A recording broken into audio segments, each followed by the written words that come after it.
کہ کسی طرح یہ بچ جائے. یہی گورنمنٹس تھی.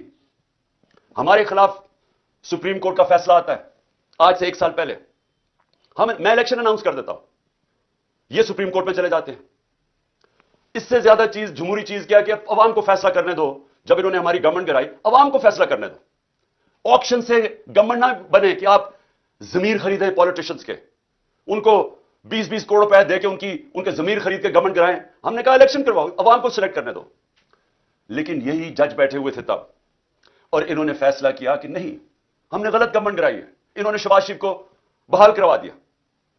اور آج گورنمنٹ اس سپریم کورٹ کے سو موٹو فیصلے کی وجہ سے آج بنی ہوئی ہے. اب آج وہی سپریم کورٹ سو موٹو لیتا ہے اور وہ فیصلہ کرتا ہے 90 دن کا الیکشن. اور اب یہ سارے کھڑے ہو گئے, اور اب پارلیمنٹ میں ریزولوشن, کیبنٹ فیصلے کر رہی ہے کہ ہم مانتے نہیں ہیں سپریم کورٹ کا فیصلہ. جب فیصلہ ہمارے ساتھ ہے تو ٹھیک ہے, جب سپریم کورٹ ہمارے خلاف فیصلہ کرے تو ان کے بچوں کو, ان کو, فیملیز کو برا بھلا کہو, بلیک میل کرو. یہ مافیاز ہیں. ان کو ایک سپریم کورٹ کے جج نے بالکل ٹھیک کہا تھا, سسلین مافیا ہے. جو آپ بیٹھے ہوئے مافیا کی اگر آپ کو مطلب نہیں سمجھ, وہ کیا ہے مافیا؟ مافیا وہ ہوتا ہے, وہ جب اپنے کام کروانے کے لیے یا تو لوگوں کی قیمت لگاتا ہے, ضمیر کی, ان کو خریدتا ہے, رشوت دیتا ہے, جو یہ شریف اور زرداری 30 سال سے کر رہے ہیں, یا یہ رشوت دیتے ہیں, اور یا پھر ان کو بلیک میل کرتے ہیں, دھمکیاں دیتے ہیں, ان کو خوف زدہ کر کے ان کو راستے سے ہٹاتے ہیں. مافیا اس طرح آپریٹ کرتا ہے. اور یہ بھی وہی کر رہے ہیں کہ جب انہوں نے دیکھا کہ سپریم کورٹ کا جج اور ججز ان کی بلیک میل میں نہیں آئے, تو ہر قسم کی ان کے اوپر اٹیک کیا. 1 سال پہلے ہم خوش نہیں تھے جب سپریم کورٹ کا فیصلہ ہمارے خلاف آیا. آپ میری ساری سٹیٹمنٹس دیکھ لیں. تکلیف صرف مجھے تھی کہ رات کے 12 بجے عدالتیں کھلی, صرف اس کی تکلیف تھی. باقی ہم نے سپریم کورٹ کا فیصلہ تسلیم کیا, کسی جج کو برا بھلا نہیں کہا, بلکہ کوشش کی کہ ہماری عدلیہ کی رسپیکٹ ہو پاکستان میں. کیونکہ میں تو 27 سال پہلے جب اپنی جہاد شروع کی تھی, اس کا نام تھا انصاف کی تحریک. اس کا مطلب ہے رول آف لا, قانون کی حکمرانی. یہ 27 سال پہلے شروع کی تھی. جس طرح میں نے شروع میں کہا, میری زندگی کا تجربہ تھا کہ جب تک ہمارے ملک میں انصاف کا نظام, قانون کی حکمرانی نہیں آتی, ہم اسی طرح ہی ہاتھ پھیلائے ہوئے دنیا کے سامنے پھرتے رہیں گے. میں ایک بار بار مثال دیتا ہوں, میں پھر سے آپ کو دینا چاہتا ہوں کہ دیکھیں, انصاف پہلے, خوشحالی بعد میں. مدینہ کی ریاست میں نبی صلی اللہ علیہ وسلم نے پہلے انصاف قائم کیا, پھر خوشحالی آئی. آپ کے سامنے پاکستان کی میں صرف مثال اس لیے دیتا ہوں کہ انصاف کے انڈیکس کے اندر, یعنی جو دنیا میں کن ملکوں میں کتنا انصاف ہے, اس کا بنا ہوا ہے, ایک ٹیبل بنا ہوا ہے. دنیا میں سب سے زیادہ جس ملک میں انصاف ہے, رول آف لا ہے, وہ ہے ڈنمارک. ڈنمارک 140 ملکوں میں نمبر 1 ہے. پاکستان 140 ملکوں میں 129 نمبر پہ ہے. وہی ڈنمارک, اس ڈنمارک کے اندر اوسط آمدنی, یعنی ایک ایوریج آمدنی اس ملک میں وہ کتنی ہے؟ $66,600. پاکستان میں اوسط آمدنی $1,600 پہ ہے. ہمارے پاس وسائل مقابلہ ہی نہیں آپ کر سکتے ڈنمارک کے مقابلے میں جو ہمارے ملک میں وسائل ہیں. لیکن ادھر دیکھیں خوشحالی اور ہمارا حال دیکھیں. تو اس پاکستان کے اندر یہ جو سپریم کورٹ کا فیصلہ آیا, یہ اس لیے خوش آئین ہے کہ ہم اس طرف جا رہے ہیں, قانون کی حکمرانی کی طرف. اور یہ جو مافیا ہے یہ اب پوری طرح کھڑا ہوا ہے کہ نہیں جی, کیونکہ فیصلہ ہمیں پسند نہیں ہے, کیونکہ الیکشنز میں ہمیں شکست ہوگی, لہٰذا ہم آئین کے خلاف جانے کے لیے تیار ہیں, لیکن ہم سپریم کورٹ کا فیصلہ نہیں مانیں گے, ہم آئین پہ نہیں چلیں گے. اور والدین ان کے باہر بیٹھے ہوئے, یعنی کہ دونوں کے والد, ایک دبئی میں ہے, ایک لندن میں بیٹھا ہوا ہے, مفرور, سزا یافتہ, جھوٹ بول کے پاکستان سے گیا کہ میں علاج کروانے جا رہا ہوں. جو پرائم منسٹر ہے اس نے کوئی ایفیڈیوٹ دے کے گیا supreme court, Lahore high court میں کہ جو علاج سے واپس آ جائے گا, وہ بھی جھوٹ نکلا. وہ بیٹھ کے ملک کے فیصلے کر رہے ہیں. یہ 30 سال سے یہ جو دو لوگ, جو دو خاندان کے سربراہ ہیں جو اس ملک کے فیصلے کر رہے ہیں, میں سب سے پہلے یہ پوچھتا ہوں کہ ان کا پاکستان میں سٹیک کیا ہے, یعنی ان کو کتنی پاکستان کی درد ہے. جب تھوڑی سی مشکل پڑتی ہے باہر بھاگ جاتے ہیں, جب اپوزیشن میں ہوتے ہیں باہر بھاگ جاتے ہیں. وہ جب جیل میں جانے لگا نواز شریف دونوں دفعہ ڈیل کر کے باہر بھاگ گیا, اور اب باہر بیٹھ کے یہ فیصلے کر رہے ہیں کہ سپریم کورٹ کا کون سا فیصلہ یہ مانیں گے اور کون سا نہیں مانیں گے. اور یہ ساری قوم دیکھ رہی ہے. ان بچے پھٹے ہوئے اپنے, وہ بچوں کو یہاں بٹھایا ہوا ہے جنہوں نے زندگی میں 1 گھنٹہ کام نہیں کیا, جن کو کوئی تجربہ ہی نہیں ہے سوائے یہ کہ وہ کہتے ہیں ہم باپ نے ہمیں اجازت دیا کہ ہم اب پاکستان میں سٹیٹمنٹس دیتے رہیں. وہ جو جس طرح کی سٹیٹمنٹس دے رہے ہیں. ایک کہتے ہیں جی مارشل لا لگ جائے گا. مارشل لا لگ جائے گا. مارشل لا لگ جائے گا. وہ جو آج کہہ رہے ہیں مارشل لا لگ جائے گا, اس کے جس کے اوپر سیاست کر رہا ہے, جس نانے کے اوپر سیاست کر رہا ہے, وہ مارشل لا کی وجہ سے تو اس کو پھانسی ہوئی ہے. اور مارشل لا جو چاہتے ہیں مارشل لا لگے, ان کو پاکستان کی کوئی فکر نہیں ہے. یہ اور دوسرا جو لندن میں بیٹھا ہے, ان کا کوئی سٹیٹ پاکستان میں نہیں ہے.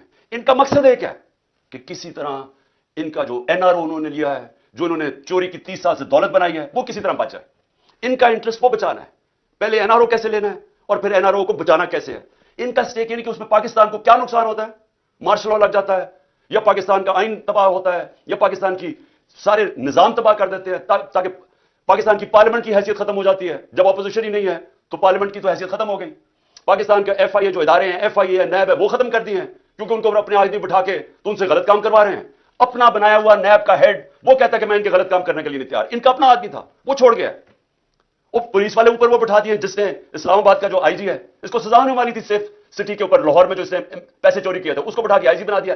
وہ لوگوں کو لے کے آ رہے ہیں اس لیے نہیں کہ پاکستان کی بہتری ہے, اس لیے کہ ان کو کیسے فائدہ پہنچ سکتا ہے, مخالفین کو کیسے دبا سکتے ہیں, ملک میں اپنا کنٹرول کیسے کر سکتے ہیں, کس طرح الیکشن میں دھاندلی کروا سکتے ہیں.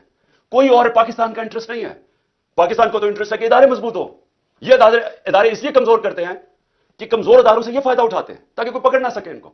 ایف آئی اے کو جس میں شہباز شریف کا 16 ارب کا کیس تھا, وہ ختم کر دیے. وہ جو سارے گواہ تھے, 4 گواہ مر چکے ہیں, انویسٹیگیٹر مر چکا ہے, ڈاکٹر رضوان.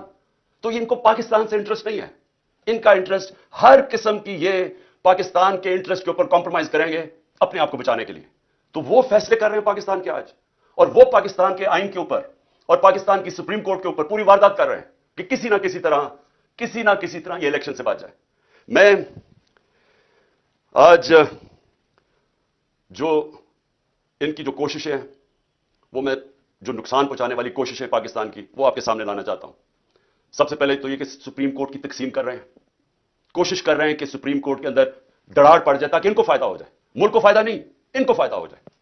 یہی جب 99 کے اندر ہوا تھا, جسٹس سجاد علی شاہ کا جو سپریم کورٹ کو انہوں نے اٹیک کیا تھا, تب بھی انہوں نے سپریم کورٹ کو تقسیم کیا, اس لیے کہ ایک چیف جسٹس فیصلہ کر رہا تھا نواز شریف کے کنٹمپٹ کیس پہ. اس چیف جسٹس کو ڈنڈوں سے پہلے بھگایا اور پھر رشوت دے کے اس کو چیف جسٹس کو فارغ کیا. اب پھر کوشش کر رہے ہیں سپریم کورٹ پہ, اور ہم دعا کرتے ہیں اللہ سے کہ ہمارا سپریم کورٹ ملک کے بھلے کے لیے یہ اکٹھا رہے گا اور یہ آئین کے اوپر کھڑا رہے گا. ہم یہ دعا کرتے ہیں.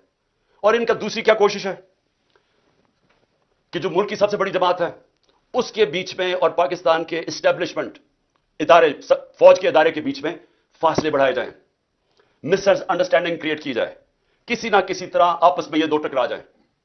ان کو یہ نہیں فکر کہ پاکستان میں یہ ہو چکا ہے ایک دفعہ. جب 1970 میں جو پاکستان کی سب سے بڑی پارٹی جب الیکشن جیت گئی تو تب بھی یہ کیا گیا تھا, ذاتی مفادات کے لیے اس سب سے بڑی پارٹی کو فوج کے ساتھ ٹکرا دیا ان لوگوں نے جنہوں نے ذاتی فائدے اپنا سوچا تھا, اور پاکستان ٹوٹ گیا تھا. آج بھی وہی کوششیں ہو رہی ہیں, ملک کی خاطر نہیں, ان کو اپنی ذات کے لیے یہ پوری طرح کوشش کر رہے ہیں کہ آپس میں ہمارا کوئی ٹکراؤ ہو, کسی طرح یہ تاثر دیا جائے کہ جناب فوج ہے پیچھے اس کے, جو کہ تحریک انصاف کے خلاف جو پوری کارروائیاں ہو رہی ہیں. جو بھی ہمارے خلاف ہوتا ہے, پولیس جب ہمارے خلاف کارروائی کرتی ہے تو پولیس والوں سے پوچھتے ہیں, وہ کہتے ہیں جی ہمیں پیچھے سے حکم آیا. میری جو جے آئی ٹی بنی, جنہوں نے مجھے قتل کرنے کی کوشش کی, جے آئی ٹی کا جب ریکارڈ ختم کر رہے تھے, جب جے آئی ٹی کی جو فائنڈنگز تھی اس کو ختم کر رہے تھے, تو جب ان سے پوچھے وہ کہتے جی ہمیں ادھر سے اوپر سے حکم آیا. جو میرے گھر کے اوپر حملہ ہوا وہ کہتے جی پیچھے سے حکم آیا. جو جوڈیشل کمپلیکس میں میرے اوپر پوری طرح تیار کیا ہوا تھا مارنے کا یا جو بھی پکڑ کے لے جانا, اغوا کرنے کا, ان سے پوچھا, انہوں نے کہا جی پیچھے نامعلوم افراد تھے. جو بھی ہو رہا ہے اس وقت, کیسز ہے 143 کیسز میرے اوپر, وہ کہتے جی پیچھے سے ہے. تو یہ جان کے کیا جا رہا ہے, اپنے آپ کو بچانے کے لیے ملک کو تقسیم کیا جا رہا ہے, اپنی ذات کے لیے کسی طرح ان کے این آر او ان کا بچ جائے اس کے لیے, اور الیکشن نہ ہو اس کے لیے پوری کوشش کر رہے ہیں کہ سب سے بڑی پارٹی اور اس کے بیچ میں جو پاکستان کی اسٹیبلشمنٹ اس کے بیچ میں نفرتیں بڑھتی جائیں. کیا اس میں ملک کا فائدہ ہے؟ کیا کوئی بھی پاکستان کا سوچے گا وہ چاہے گا یہ ہو؟ یہ چاہیں گے کیونکہ ان کا, پھر سے میں کہتا ہوں, ان کا پاکستان میں کوئی سٹیک ہی نہیں ہے. جب اربوں ڈالر باہر پڑا ہے, پراپرٹیز باہر پڑی ہیں, ان کی بزنسز باہر ہیں, ان کی شاپنگ باہر ہے, ان کا رینز, ان کی چھٹیاں باہر ہیں, ان کی سرجریز باہر ہیں ملک سے,